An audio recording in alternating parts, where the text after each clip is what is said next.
Saya rasa syukurlah, Alhamdulillah dapatlah membantu untuk saya menyara anak-anak saya, insyaAllah. Arwah suami saya meninggal disebabkan satu penyakit kanser yang agak jarang lah ditemui, iaitu peritoneal Ewing sarcoma.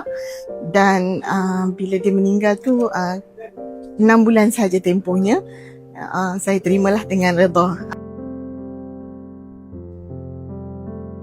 Saya tak tahu bila dihubungi oleh pihak zakat Mawid bahawa suami saya sebenarnya adalah penyumbang zakat sejak daripada tahun 2004 lagi.